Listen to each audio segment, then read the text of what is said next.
సభా సరస్వతికి నమస్కారం. నా ప్రాణానికి ప్రాణమైన తెలుగు ప్రేక్షక దేవుళ్ళందరికీ నమస్కరిస్తూ, నన్ను 48 సంవత్సరాలుగా సినిమా ఇండస్ట్రీలోనే ఉండడానికి కారణమైనటువంటి నా ప్రెస్ సోదరులందరికీ హాయ్ హాయ్ చెప్తూ, ఎందుకంటే అంత బ్యాచ్ మారిపోయింది, యంగ్స్టర్స్ వచ్చేసారు ఎక్కువ. ఇట్టండి ముసలోడు ఎవడు తప్ప 30 ఏళ్ళ నుంచి కలిసే ఉన్నాం లేరా మనం. ఇవాళ యాక్చువల్గా భలే అవకాశం దొరికింది. నా స్వామి రంగయ్య ఇంతకాలానికి మా స్వామి దొరికాడు. ఈయన స్వామి స్వామి అని పిలిచేవాళ్ళం. ఫ్లాష్ బ్యాక్లు ఏం గుర్తులేవా? సినిమా ఇండస్ట్రీలో అనేక మంది హీరోలు అవ్వడానికి అద్భుతమైన కేవలం మ్యూజిక్తో పెద్ద పెద్ద హీరో రజనీకాంత్, కమల్ హాసన్, రాజేంద్ర ప్రసాద్ ఎవడెవడు అందరినీ హీరోలను చేసి పారేసింది ఆయన. జస్ట్ మ్యూజిక్తో. గుర్తులేదా? నా ఫస్ట్ హీరోయిన్ సినిమా ఆడకపోయినా ఈనాటికి మర్చిపోలేని గోపెమ్మ చేతిలో గోరు ముద్ద, రాధమ్మ చేతిలో వెన్న ముద్ద, రామోజీ ఫిల్మ్ సిటీ వారు తయారు చేసిన దాంట్లో నేను హీరోగా యాక్ట్ చేశాను. కానీ ఆ పాటలు అజరామరం. సరే, ఆయన కోపం వచ్చింది. ఏంట్రా నేను ఇంత కష్టపడి చేస్తే ఈ సినిమా సరిగ్గా ఆడలేదంటారా? నెక్స్ట్ ఏం సినిమా చేశాను చెప్పండి, దమ్ముంటే చెప్పండి. Thank you very much. ఇంకెవరు లేడీ ఏంటారు అనుకున్నా, అంత కుర్రలేనేమో అనుకున్నా. Lady styler.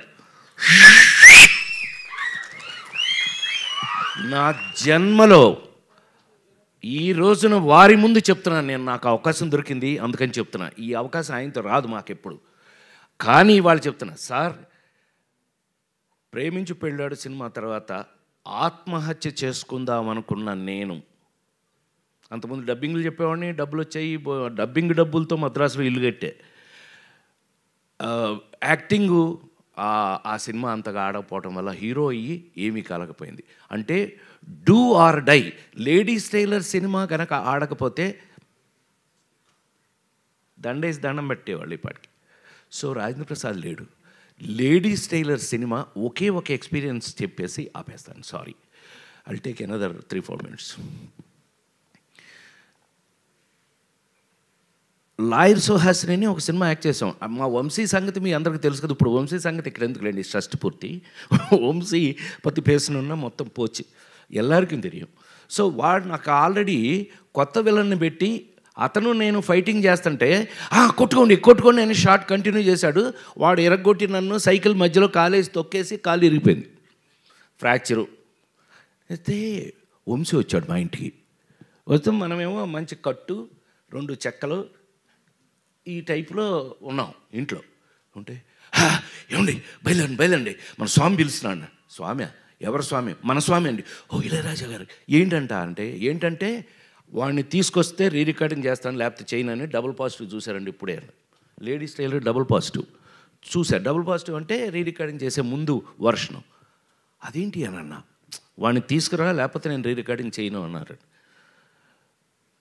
నన్ను ఈ స్టేజ్లో నేను రానిపాలన్నా, బాబు నీకు దండం పెడతాను, ఆయన అక్కడ రీ రికార్డింగ్ చేయడానికి లేడీస్ టైలర్ రెడీగా ఉన్నారు, మీరు రాలేదనుకోండి సచ్చింది గొర్రె. ప్రసాద్ ల్యాబ్లో అలా కూర్చోవటమే నా పని అయిపోయింది. పైగా ఆ సినిమా ఎంతో కష్టపడి చేసాం, లేడీస్ టైలర్ సినిమాని. సో అవన్నీ ఈ కష్టాలు పీత అన్నట్టు సరే తిట్టుకుని, షార్ట్స్ ఉన్నాయి అయినా పర్లేదని ఆయన పిలిచారు అని చెప్పి ఆ స్ట్రెచ్తో నేను అక్కడికి వెళ్తే స్వామి థియేటర్ బయట నిలబడి ఉన్నారు ఇలాగే. అప్పుడు ఇంతే ఇప్పుడు ఇంతే, తెల్ల మల్లెపూలాగానే ఉంటాడు కానీ ఇలా నిలబడి. నేను అందులోంచి కారు, ఏమిరా ఏమైందిరా అన్నాడు. ఆయనకి ఎంత ప్రేమ నా మీద యాక్టర్గా వచ్చింది అని అంటే, రా అన్నాడు ఆయన. ఏమిరా ఏమైందిరా? వీడే ఎరగొట్టాడన్న వంశీని చూపించి. ఎందుకురా ఎరగొట్టాడంటే షార్ట్లో ఏదో జరిగింది అందుకనే. ఎరా నువ్వు అంత బాగా యాక్ట్ చేస్తావా? నేను ఇప్పుడు రీ రికార్డింగ్ చేస్తాను, నీ యాక్టింగ్గా నా రీ రికార్డింగ్గా తేల్చుకుందాం మన ఇద్దరం అని చెప్పి థియేటర్ లోపల, సార్ வாழ்க்கையில மறக்க மாட்டேன் நான், எனக்கு ஒரு స్టూల్ పోట్టి నాకు ఒక స్టూల్ వేసి ఆ ఎదురుగా ఉన్న మ్యూజిక్ బోర్డు ఎదురుగా స్టూల్ వేసి సోఫాలో కూర్చో ఇక్కడ అని చెప్పి కాలు దాని మీద పెట్టించి 3 రోజుల పాటు లేడీస్ టైలర్ రీ రికార్డింగ్ చేశారు సార్. అది ఆ సినిమా అప్పటికీ ఇప్పటికీ ఎప్పటికీ మీ అందరి సంకలో ఇళ్లల్లో అన్నిటిలోనూ ఉంది. ఆ రోజుల నుంచి తెలుగు సినిమాలో మీకు అందరికీ బాగా తెలుసు, నాతో పాటు చిరంజీవి గారి సినిమాలకు కూడా ఆయన తెలుగులో మీకు ఎన్ని సూపర్ డూపర్ హిట్లు మీకు తెలుసు. అలాంటి మా స్వామి ఇంతకాలానికి మళ్ళీ షష్ఠి పూర్తి, నాకే షష్ఠి పూర్తి, నేను షష్ఠి పూర్తి నిజ జీవితంలో మెల్లిగా ఎస్కేప్ అయ్యా. 60 అప్పుడు తప్పించుకున్నా, ఎవరికి దొరకకుండా. నాకు అడిగి వెళ్ళదు 60 అప్పుడు నో షష్ఠి పూర్తి, నాకు షష్ఠి పూర్తి అంటారా పొర నన్ను మా అబ్బాయిలు అడిగితే. చివరికి చూస్తే ఏంటంటే ఈ పవను ఈ రూపేష్ వీళ్ళు నన్ను వదల.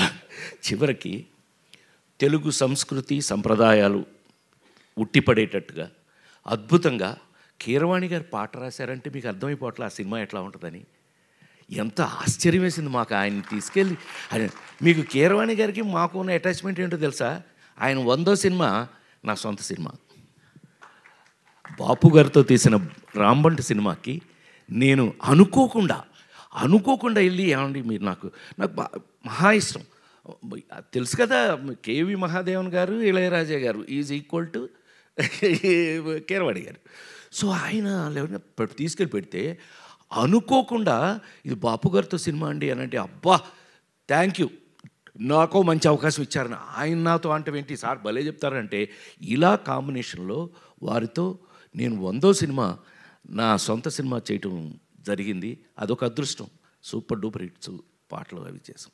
సో ఈవేళ ఈ విధంగా కలుసుకోవడం నాకైతే ఒళ్ళంతా రూపేష్ చెప్పినట్టుగానే 48 సంవత్సరాల నుంచి సినిమాలు యాక్ట్ చేస్తున్నా కొన్ని ఎక్సైట్మెంట్లు మనం మారలేవు నాయన. కొన్ని ఎక్సైట్మెంట్ జీవితకాలం భగవంతుడు అంతే, భగవంతుడు ఇచ్చిన వరాలు సార్.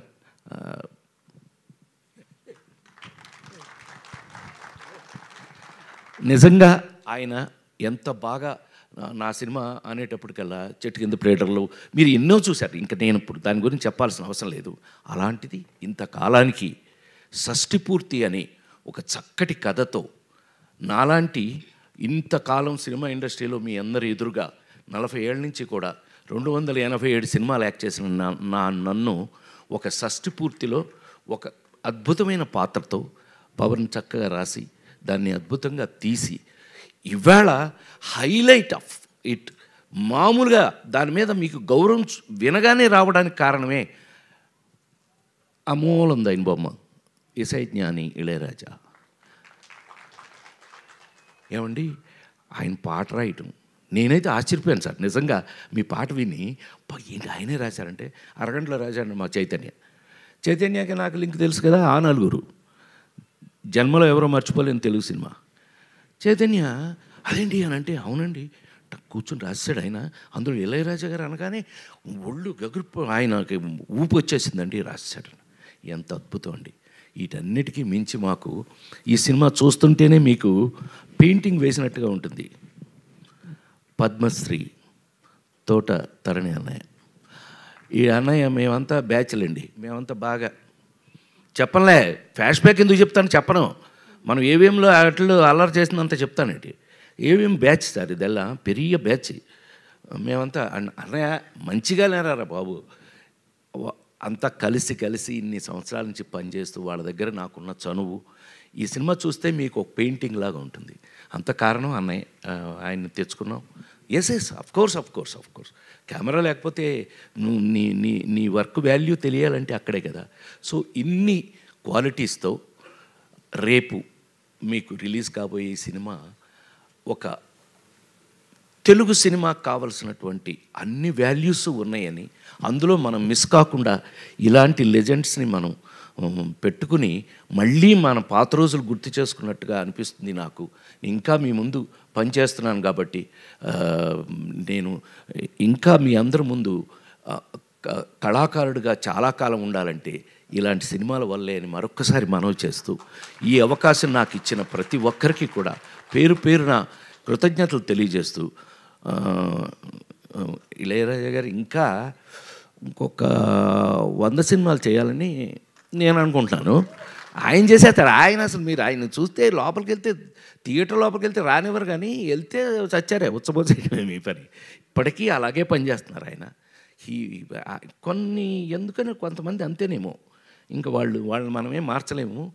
వారితో ఇంకా పనిచేయటం, ఇంకా ముందు కూడా పనిచేస్తానని మరొక్కసారి నేను ఆ భగవంతుని ప్రార్థిస్తూ, ఈ అవకాశానికి డెఫినెట్గా ఈ సినిమాని మీరు చూడండి. మీకు కావలసిన మా అమ్మాయి చెప్పినట్టుగా మీకు కావలసిన అన్ని విషయాలు ఇందులో ఉన్నాయి. సెంటిమెంట్, తెలుగుతనం, తెలుగు మళ్ళీ ఒక మంచి సినిమా, తెలుగు సినిమా చూసామన్న ఫీలింగ్ మీకు కలుగుతుందని మరొక్కసారి మనవి చేస్తూ సెలవు తీసుకున్నాను. నమస్కారం.